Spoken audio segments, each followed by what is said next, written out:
Shalom Aleichem. Today is Yom Hamishi B'Shabbat, Mem Waw Ba'Omer, the 46th day of the year. Omer Telshin Pehei, Beth B'Siwan, corresponding to the 29th of May 2025, the Minyan HaTo'im. We continue in Hilchot Teshuvah, the Sefer HaMadar, the Rabbeinu HaGadol Moshe ben Maimun HaSefaradi, at the beginning of the Perek. So Rambam states as follows: 24 דברים מעכבים את התשובה. There are 24 types of activity or sinful action that essentially block Teshuvah, do not allow Teshuvah, the process of Teshuvah, to kick in. Teshuvah is, on the one hand, open and available to all. On the other hand, it is a great zechut, but on the other hand, it is not always without certain strings attached, meaning that you have to also do certain things. You have to be able and willing to relinquish various things that act as a kind of barrier to Teshuvah. Rambam continues, Arba'a mehem arwon gadol, 4 of them are very great, very sinful. V'ha'aseh ehad me'arba'atan, and he who does one of these 4 things, en HaKadosh Baruch Hu maspik biyado la'asov teshuvah. If a person is guilty of being involved and not repenting, not ceasing that activity and repenting, but continues in that vein, Hashem does not allow teshuvah to happen for this person. The teshuvah will not, the process will not begin, and he will not be zocher teshuvah. Lefi godel hat'o, according to the greatness of his sin. Wa Elohim, and these are the following: Hammahtoy et harabim, he who leads the Jewish public, the masses, to sin, leads them away from Torah, against and away from Hashem. Ubichlal arwon zeh, and included within this, Hamma'akevet harabim mila'asot miswa, he who prevents the people from performing a mitzvah. Bet, number 2, V'hamapeh havero midarech tova l'darech ra'ah, he who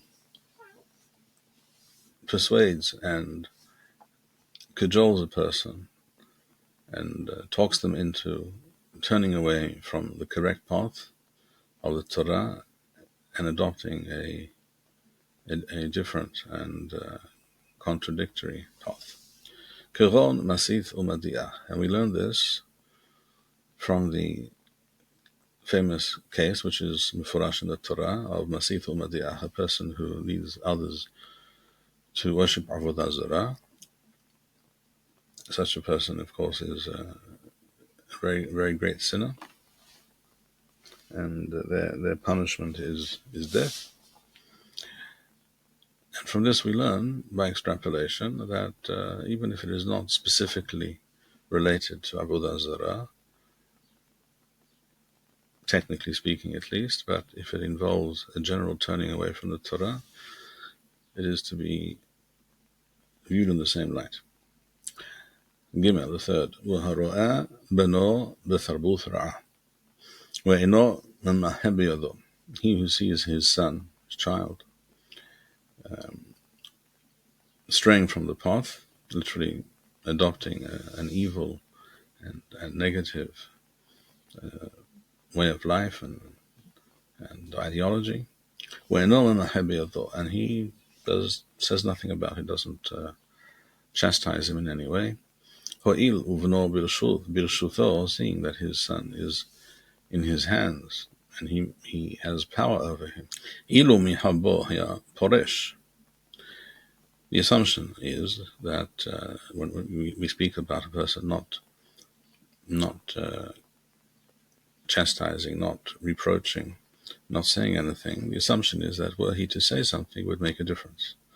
Ilu mihabo haya poresh. Were he to do so, the son would change his course.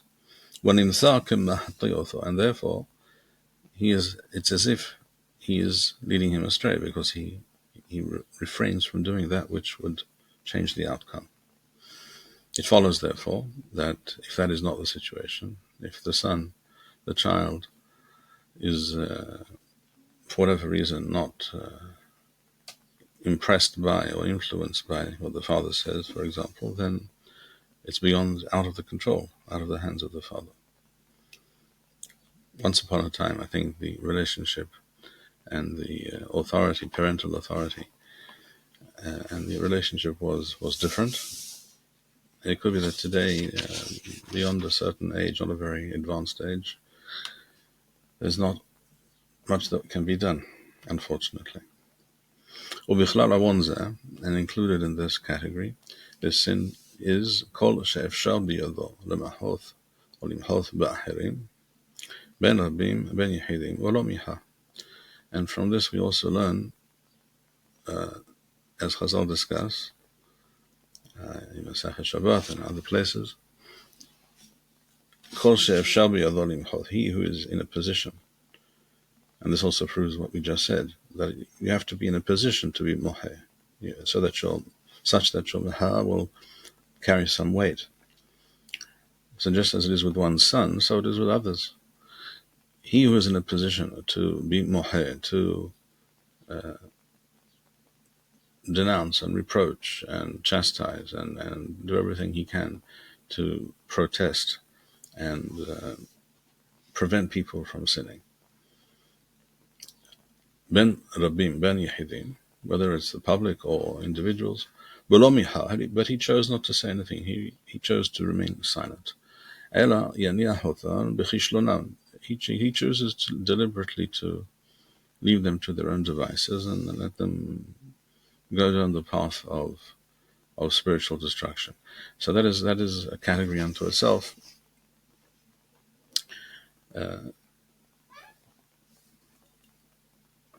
Which is also very serious, because it's as if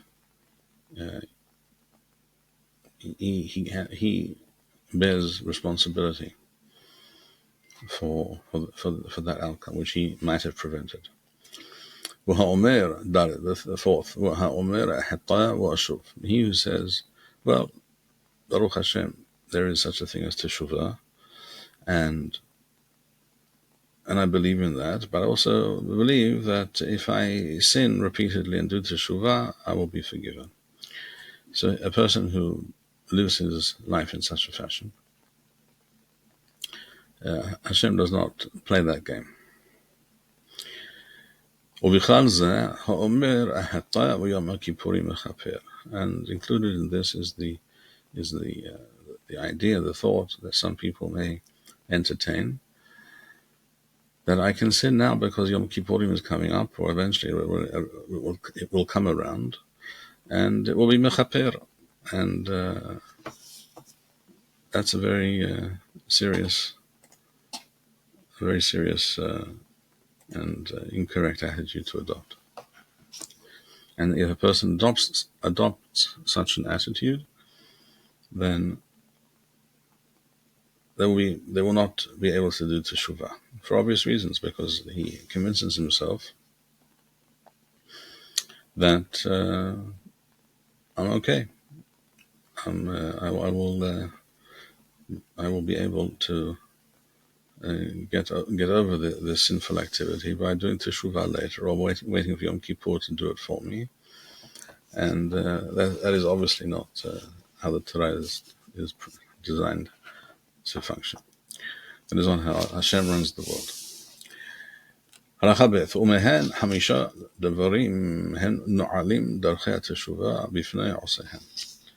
And there are 5 specific things which almost certainly will, as it literally means, as it says here, locks the gateway to Teshuvah, because again, a person who is in this thinking and acting in this way, a person of this mindset, it will not even occur to him really to do Teshuvah. So the first one, Aleph, HaPoresh min HaTzibur, as Rambam described this in the previous Perek, HaPoresh min HaTzibur is someone who, as it were, lives entirely separate from and cut off from the rest of Am Yisrael, as if Rambam wrote over there in the last Perek, as if he's a Had min HaGoyim. He may keep the mitzvot, but he also, like most people, also sins in various ways. And when certain situations arise and Am Yisrael announces a ta'anith and Teshuvah and what have you, he's not involved because he is doing his own thing. So HaPoresh min HaTzibur, lefi shebezman sheyasu Teshuvah, when the Am Yisrael does Teshuvah, lo yeh imahem, he will not be involved. Ve'eno zoche imahen b'zachuyot she'osim, and whatever good Am Yisrael does as a tzibur, as a public, as a nation, as a community, he will not be involved. So these things more or less guarantee that a person will not be able to do Teshuvah. Beth, number 2, V'aholek al divrei hachamim, he who contradicts and rejects that which the Chachamim taught. Lefi shemahlukto goremet lo lifrosh mehen. By so doing, a person who believes this, who thinks in this fashion, will clearly, for all practical purposes, if not, if he doesn't state this explicitly, but practically this will be the case, he will stray from the path of the Chachamim.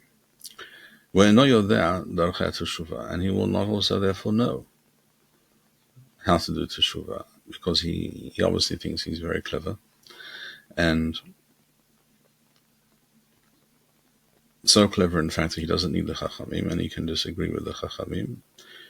He has his own opinions, which he will claim that he's entitled to, and therefore he will stray further and further away from the path of the Torah taught by the Chachamim. Gimel, number 3, he who makes light of or ridicules the mitzvot.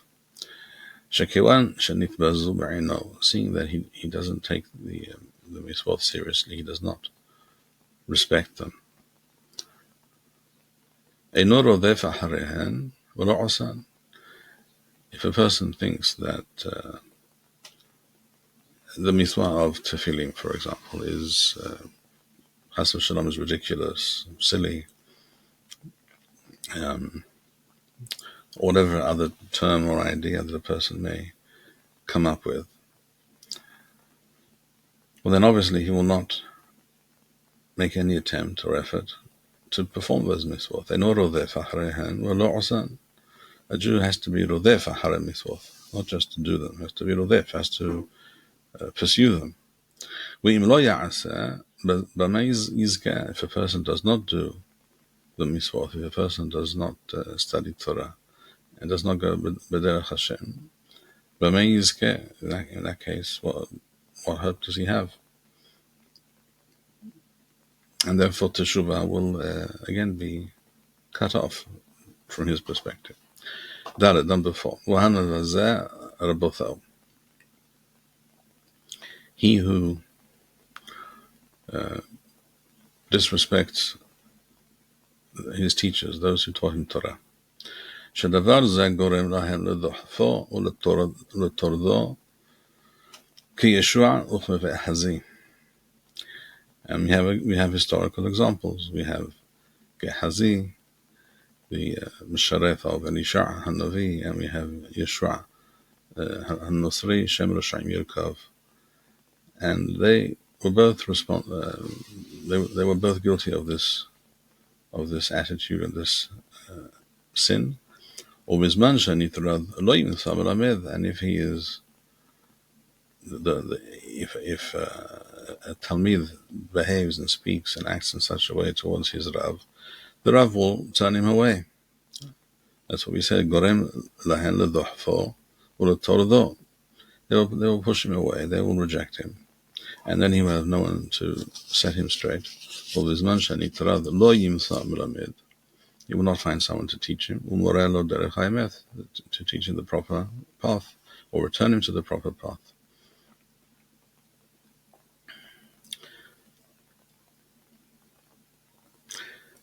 Hey, number 5. He who is unwilling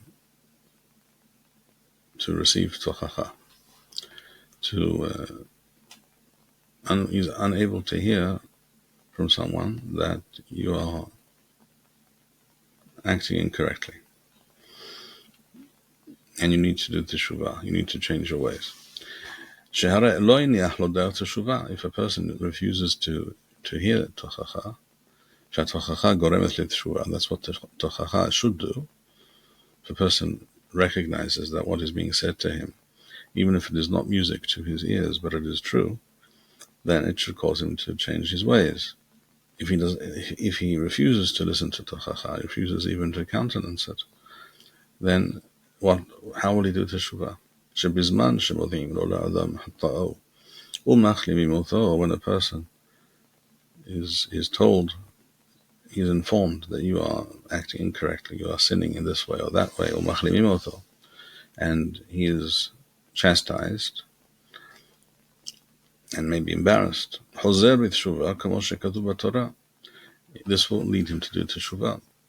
As it says in the Pasuk, many Pasukim, Zachor al tishkach, remember, do not forget. Now, how do you, Tochacha is a way of being reminded. And therefore you will not forget, and therefore you will do something about it, hopefully. Mamrim heyithem, the Pasuk that refers to Am Yisrael and the Midbar constantly rejecting the Tochacha they were receiving from Hashem, from Moshe. V'lo nathan Adonai lachem lev lada'ath. A person who is unable to hear Tochacha, to receive Tochacha, it's as if he has no heart to understand. He has no wisdom. Am naval v'lo chacham. And such a person is not chacham, is not wise.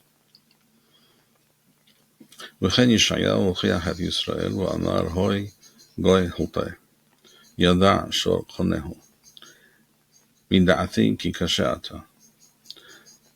All these Pesukim refer to the fact that Am Yisrael were kashe meaning very difficult to get to make an impression upon.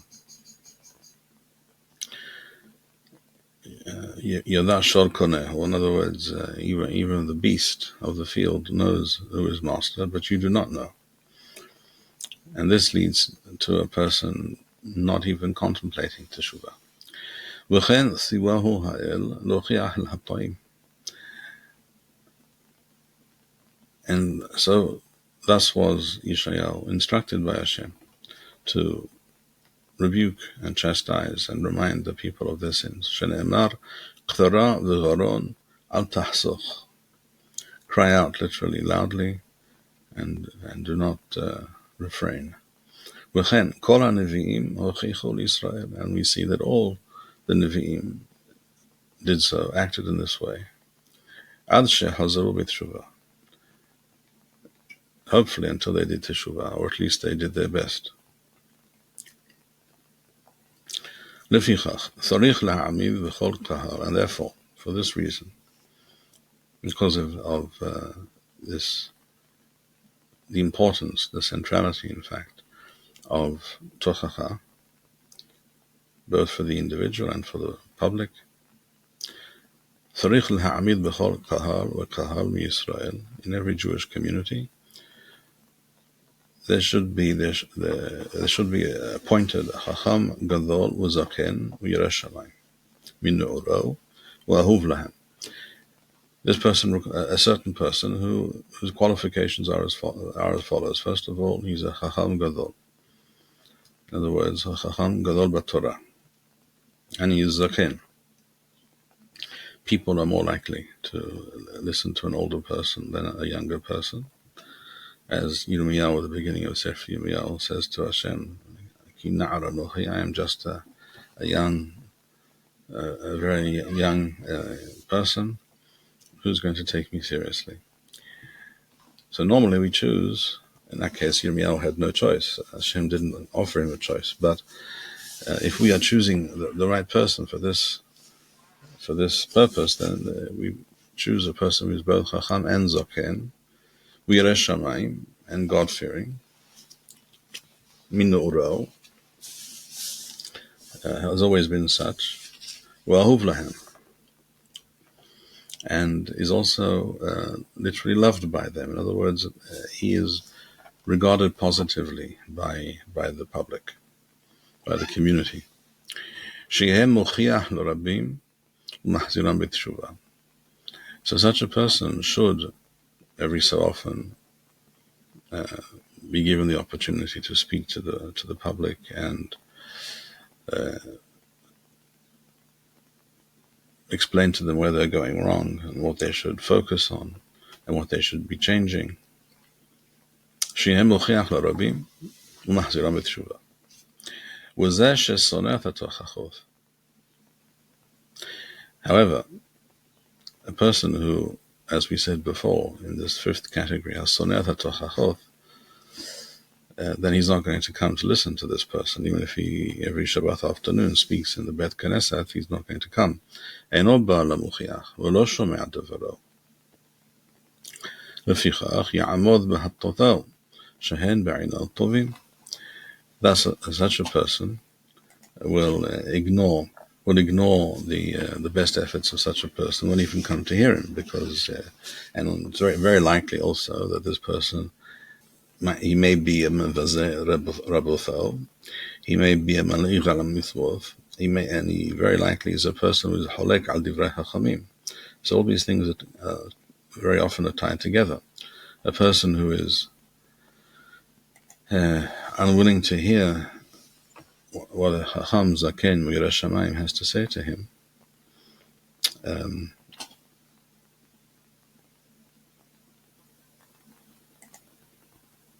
really shuts himself off from any hope of Teshuvah.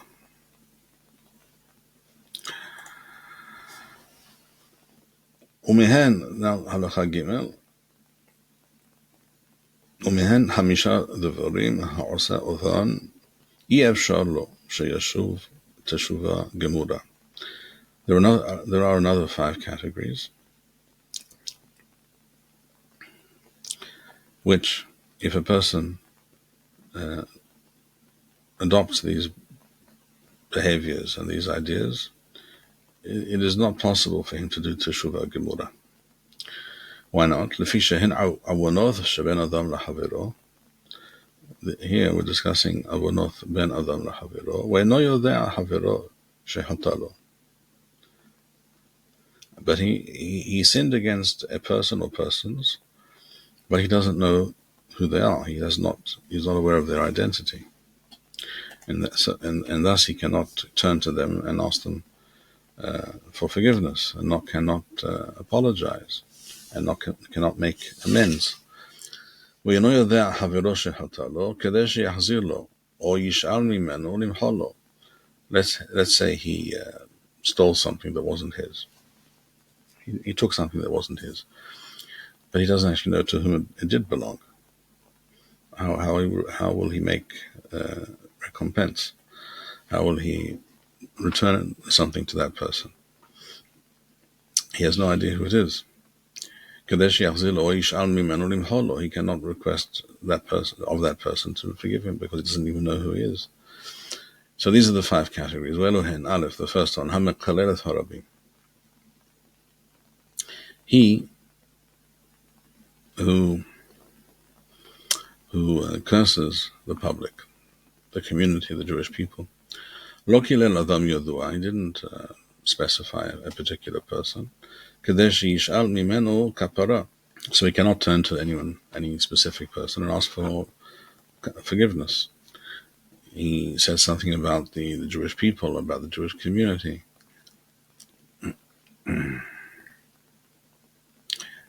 How can he therefore even contemplate turning to that person? Because there is no person. There are numerous, perhaps innumerable people, and there's nothing that he can do, basically. We had an example of this just recently. The former Deputy Chief of Staff Yair Golan, former Deputy Chief of Staff Yair Golan, Shem Roshaim Yirkov, essentially accused all of the Jewish people of being engaging in the hobby of mass murder of innocents. I'm not even going to begin to discuss the fact that there are no innocents involved and what have you, but that was what he stated about all of us. He was Mekalelet Harabim, and therefore he cannot do Teshuvah. Holek im ganav. This is the second category. He who knows that so-and-so is a ganav, a thief, and he steals various things, and then he does business with him. Let's say he what's the term, I believe in English, offense, or something like that. A go-between. He takes the stolen property and he sells it, and then he keeps a part of the proceeds and gives, let's say, half. The ganav, the thief, the criminal who stole, receives, let's say, half the proceeds, and he takes the other half. He's involved in promotion and distribution and what have you. That's a holek im ganav. Now, so he is definitely a very major accomplice to the crime or crimes, but he has no idea from whom it was stolen. And how therefore can he return anything to anybody? This ganav is a professional thief. He steals things. He brings it to this individual, this fence, and he buys it from him. Or in other words, it could be that he pays the ganav for the property at a certain rate, and then he sells it at a profit. And he also, by so doing, he encourages this individual, this thief, this criminal, to continue acting in this fashion. In other words, he gives him every reason to continue doing so. And is also therefore leading him astray and causing him to sin. And if he chooses to do Teshuvah, he will not be able to do so because he doesn't know, he cannot possibly know all the people that he sinned against. Gimel, the third.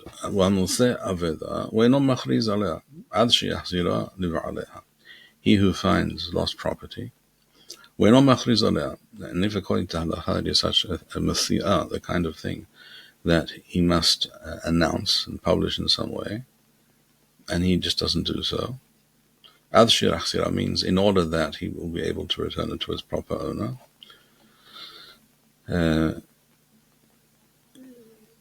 Lahar zaman, when, if in the fullness of time he chooses to do Teshuvah and he regrets having done so, he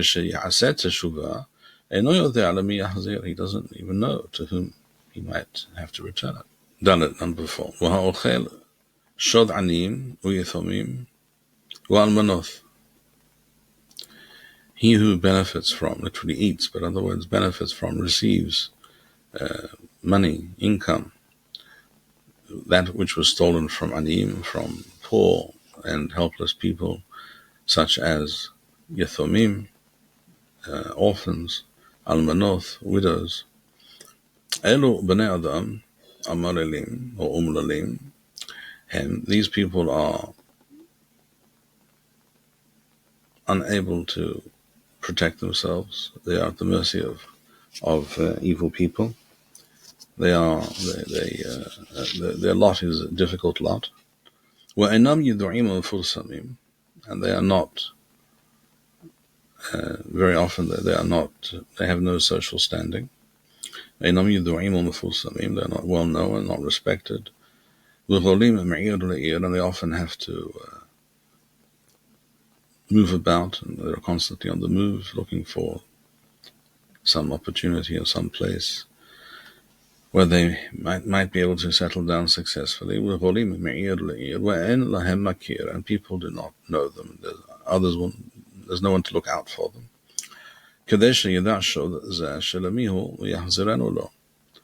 So even if a person knows that this was stolen from such people, he will not know how to return it to them. Hey, number 5, a person, a judge, a dayan, who receives shohad, some kind of a bribe, to judge dishonestly. He's not impartial and he doesn't seek the truth. He has his own interest in the matter. If his interest is to be paid off, well, that's one kind of interest. Another interest, of course, is involving one's various views, opinions, political agendas. If a person is a judge, then what they should be doing is judging what comes before them according to the law, whatever the law might be. This is true whether we're discussing some judge in the United States that tries to prevent federal officers from apprehending an escaped criminal of some kind, as happened recently.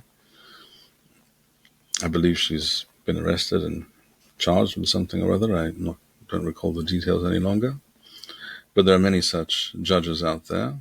And here we have more than our fair share of such people in Eretz Israel who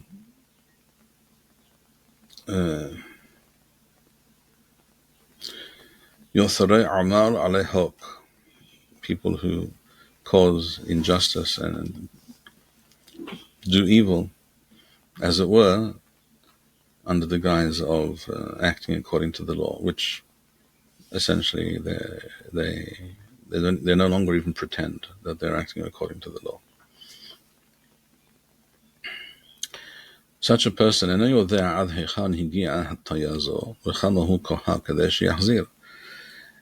so let's say a person, but even if we're talking about a simple case, two individuals, one says he owes me 50,000 shekel, and I don't know, I did some job for him, he didn't pay me, shall we say. The other guy says, well, he didn't do the job as requested, and therefore I didn't pay him, or I should owe him maybe half the amount, whatever the case may be. Of course, such things happen all the time. And one side bribed the judge. Now, it could be that without that bribe, he would have seen that this person, it's true, he didn't pay but the full amount, but he should be paying half the amount based on what he sees. But because of the shohad, because of the hattaya, in other words, because he cannot view the matter objectively, because of the shohad involved, because of the fact that he was bribed and he has therefore some interest which doesn't allow him to see things clearly. Shohad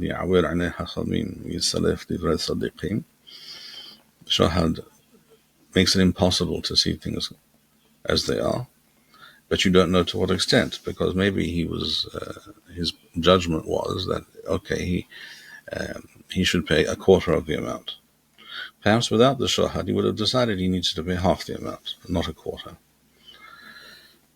But he himself doesn't know to what extent he was influenced by the bribe. Was it by that 20? Did it cause that difference of 25%, or would it only have caused the difference of 10%? He doesn't know, because this is beyond comprehension, human comprehension, and classification and definition. So therefore, shadavar yesh lo raglaim. In other words, that we know there's a reason that he very likely didn't judge correctly, but he doesn't know exactly to what extent it made a difference. And furthermore, such a judge is again encouraging and causing this other person to sin and leading him astray by accepting the bribe. Halakha dalet. Umehen hamisha devarim ha'aseh othan en hezkatho l'shuv mehen.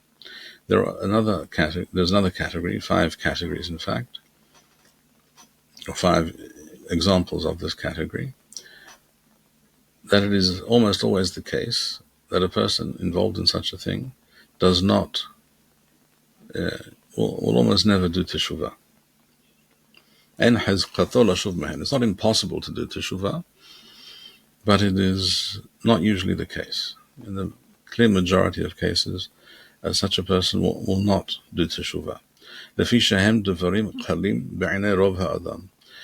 Because most people consider these things to be of no concern, to be of no significance really, something very, very minor at most.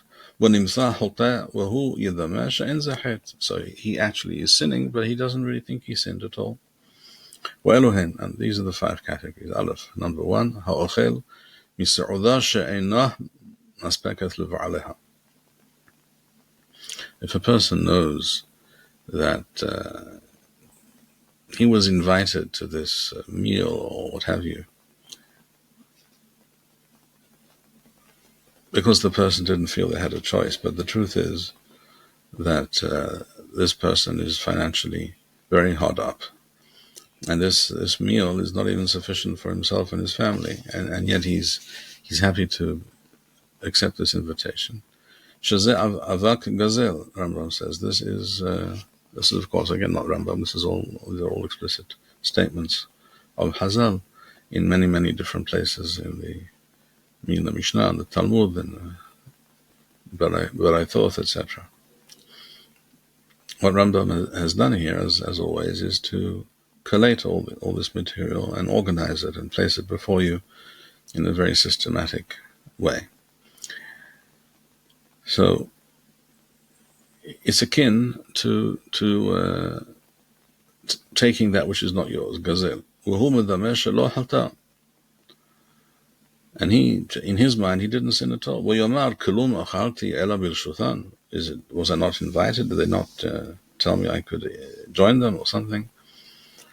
But he should be aware that this person really cannot afford it and is not in a position to do this. And he knows this. If he's unaware of it, then he's shorer at the most, or maybe patur lahalutin. But if he knows, if he only wanted to know, he would know it, but he chooses not to see it or not to be aware, then it's avak gozel. Bet number 2. V'hamishtamesh ba'avoto shel ani. Avot is a pledge. In other words, an item that is given over as a pledge to guarantee, as a collateral for a loan. So a poor person required a loan, and he gave an avot. He gave the collateral shel ani eno ela kihon kardom or kurdom, as we see written before us, u'mahresha. In other words, these are tools, these are items that the ani really requires for his livelihood. Let's say he's a farmer and he needs these items, and he has nothing to give the person giving him the loan, so he gives him his mahresha, his plow. What are you going to do without a plow? But the person receiving this says, "Vayomar belibo einam hasirin, v'harei lo gazalti oto." I didn't steal it from him. He gave me these items as collateral for a loan, and I didn't do anything wrong here. Again, what do we see from this halakha? That a person cannot make the excuse that he doesn't know what he knows. A person knows what he knows. If a person chooses not to see or pretends that it is not so, that does not exempt him at all. Halacha Gimel. I'm sorry, the third category, number 3. Waham mistaker ba'arayoth. He who gazes upon women that are suroth to him, women with whom he may not have relations. He thinks to himself, very, very likely, that there's no problem involved in this. I'm not doing it. There's no act involved here. Did I have relations with this woman? Or karavti, I didn't even touch her. I just looked. He does not know, he's unaware, or he chooses not to internalize the fact that what the eyes see is an awon gadol, is a great sin. Shehi goremeth l'gufan shel arayot, because it is precisely the eyes that lead to the actions themselves. Shene'emar v'lo thothuru ahare levavchem v'ahare einechem, as we say every day in Kriyat Shema. Ahare levavchem refers to all kinds of thoughts and ideas and theories. That's why Chazal say in Masechet, at the end of the first parak of Masechet Barachot in the Bavli, that it refers to minuf, for example. It's also in other sources. Wahare einechem, and that refers to zanuth, that refers to arayot. If one doesn't see, if one chooses not to see, then one will not be led astray. Dalet, number 4. Wa'amit kabed biklon havero. And he who deliberately, gladly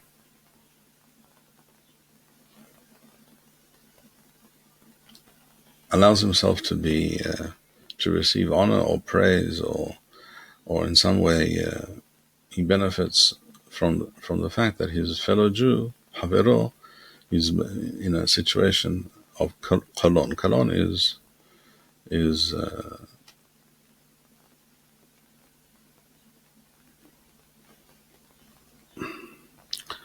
what's the best translation of the term? Embarrassment, shame, compromising situation,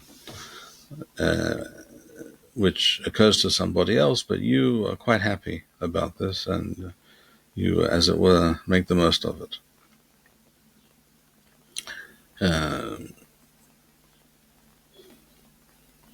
Unfortunately, politics tends to be saturated with such things, where, of course, many people will tell you, well, that's politics, so it's okay. But that's because we live in a world which is diseased and full of various forms of very serious ideological, spiritual, and sociological malaise. And therefore, it's quite all right to do that. As a politician, what do you expect? In other words, the whole system is corrupt and sinful and misleading and deleterious in every way. And a person thinks to himself, I'm not sinning. What did I do? The fact that he got himself into this situation. In other words, I didn't create this reality. He didn't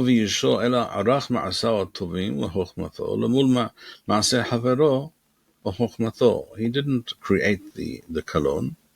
He did not create this reality. But he says, well, look at this person. He does A, B, and C, but I do D, E, and F. Look how much better and cleverer and more righteous I am than he. He does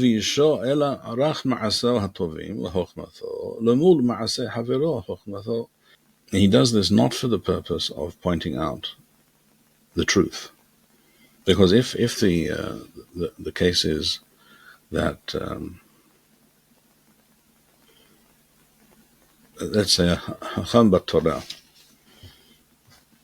sees a perush written by another Chacham, which he considers to be mistaken and therefore misleading, as for example the Rambam will often write about something that Rashi writes on Al Torah, for example, also maybe on the Talmud, but let's say on the Al Torah. Not infrequently you will find the Rambam say about what Rashi says, he very respectfully, he says,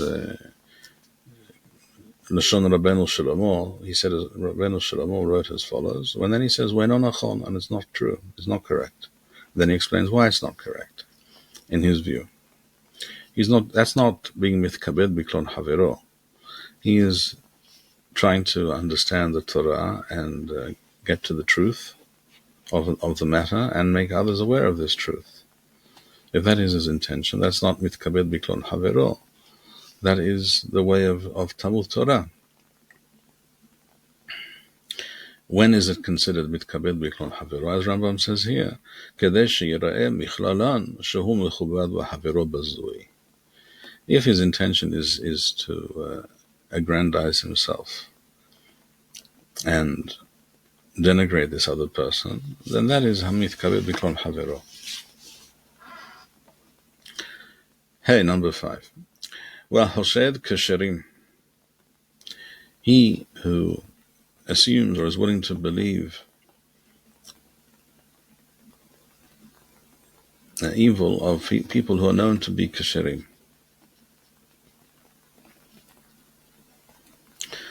People who are known to be upright and righteous. Omer belibo she'eno het, I'm not doing anything wrong, he says to himself. Lefi shehu omer ma asiti lo, what did I do to him? V'chi yesh sham ela hashad, shena asa o lo asa. We're talking about a possibility, a hashad, suspicion. Some people say he did this, some people say he didn't do that. And I tend to believe it could be true. And you have no reason to believe that it's true. If it's true, it's true. And malasov, there's nothing to be done about that. But you need proof, especially if you're talking about kasherim. And most people don't realize this is a serious sin. The very act of viewing or categorizing a person who is kasher as a ba'al averot, as a sinful person, that itself is a very, very serious thing. An example is as follows. There is a fairly well-known example, fairly well-known episode that has been really making the rounds in at least in certain communities, in certain places, regarding a certain Rav, without mentioning names. And certain individuals, for various reasons, I think one of the main reasons is that at least the original instigators of this episode, of this entire parasha, are truly mentally unstable, unwell. And we also know about the people involved, and we know about the fact that they are mentally unstable, that they're on medications and what have you.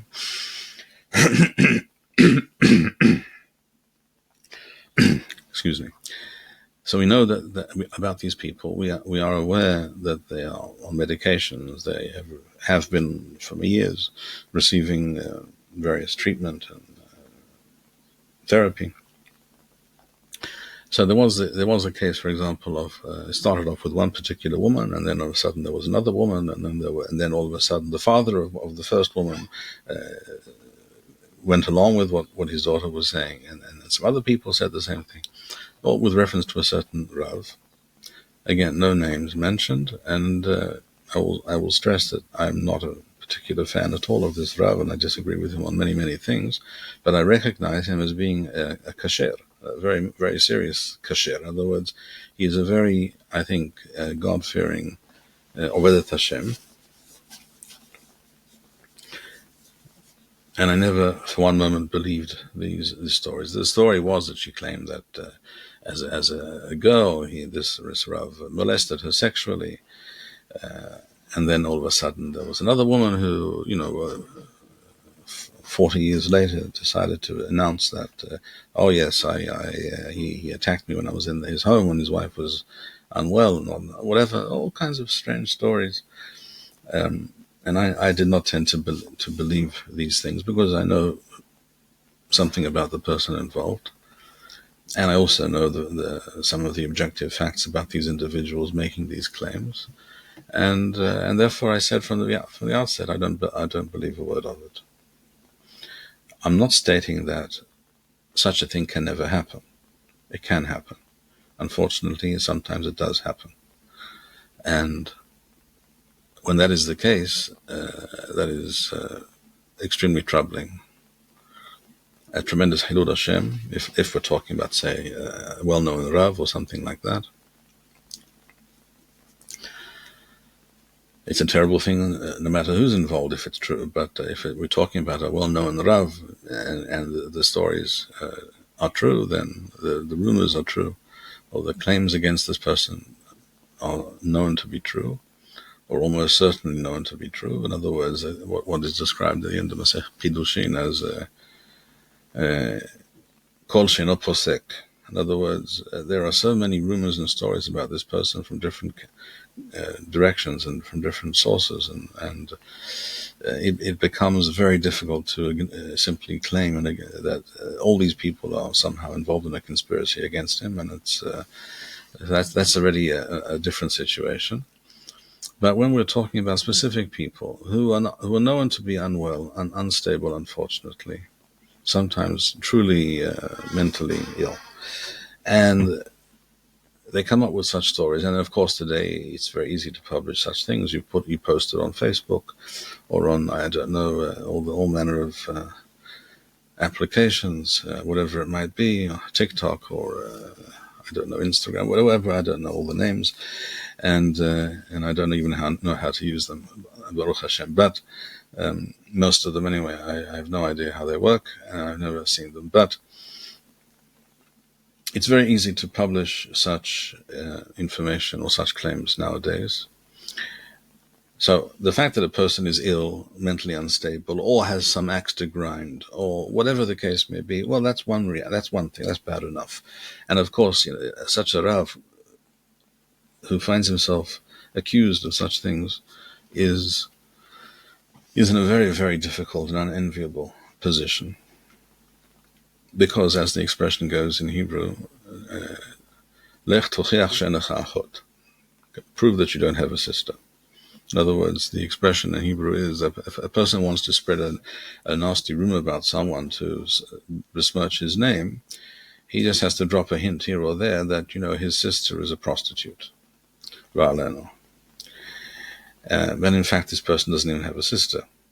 But that's not relevant. That's not material, because once you've made this statement or you've suggested to some people, the rumor will spread like wildfire, and he will not be able to prove to anyone's satisfaction that he hasn't even got a sister. So it's an ideal kind of smear campaign. So such a Rav is in a terrible position. He's in a terrible position, whether it's true or untrue. But particularly if it's untrue, how is he going to prove it? You can't really prove something did not happen. So what many people do, these individuals started posting all over the place, and they even did some sort of minor, silly kind of demonstration. They stood someplace with some placards and whatever it was. They did this a couple of times. This goes back a couple of years at least now.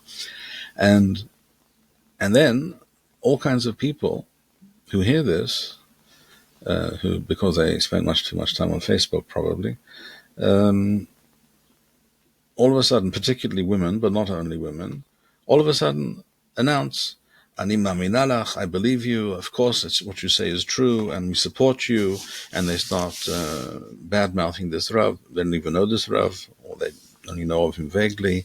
They have no information. They have no proof. Nothing at all.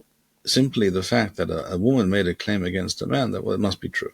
That's part of the insanity of feminism.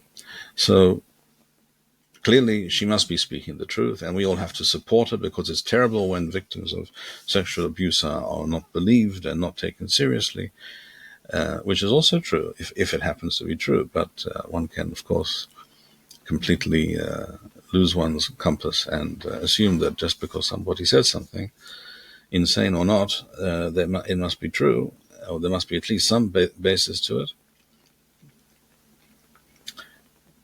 So many people will choose to believe, just the act of believing. We're not talking about doing anything. Ahoshed biksheri, he who believes that such a person is a bal averoth, even though they have no reliable information to that effect. That hashad, that belief, the fact that he tends to think it's true, is the sin, is the avera. This, of course, is not true about ahoshed b'ka'ele she'enam kasherim. There are plenty of such people, unfortunately, as well, who are very far from being kasherim, who are not upright, who are not. We have no reason to assume that they are honest, upright, moral people who avoid sin. No one is perfect, but we know them to be such people. A person who wishes to avoid sin, he's a kasher, and you're not allowed to be hoshed without very clear and convincing proof. But a person who's known not to be kasher, why would you assume that it's not true? It may well be true. And if you begin to hear this rumor and that rumor about such a person, and you don't know him to be kasher, you're allowed to be hoshed. In other words, in that case, not to be hoshed is an act of naivete, and not being grounded in reality, because in reality there are many people who are not kasher, and it's very reasonable to assume that they are evildoers in all respects. And if, for example, Chazal state that many people sin with regards to arayot, well, it's not at all unreasonable to believe this person isn't guilty of what's being said about him. It's also true that even with regards to such people nowadays, if we know that if a person is famous, he's well known for whatever reason, he has enemies, and again, as we said before, go and prove that you do not have a sister. People will perhaps spread rumors about such a person for reasons of political gain, or even sometimes commercial, financial gain, to somehow benefit financially from another person's the fact that so-and-so's reputation is now in question. So all these things have to be taken into account. But what we're discussing here is Hoshed Kesherim, he who tends to believe that which you have no reason to believe, and you have a Hezkat Kashrut. That's what we're talking about, as a Hazakah. A person has a Hezkat Kashrut, and therefore you should not be in any kind of rush to believe such statements.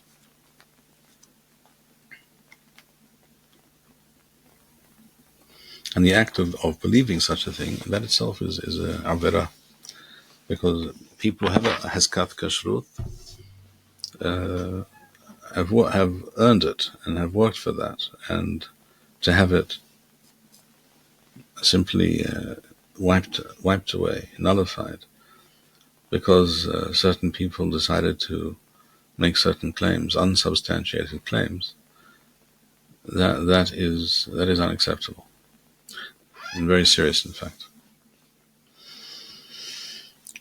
So we shall stop here for today.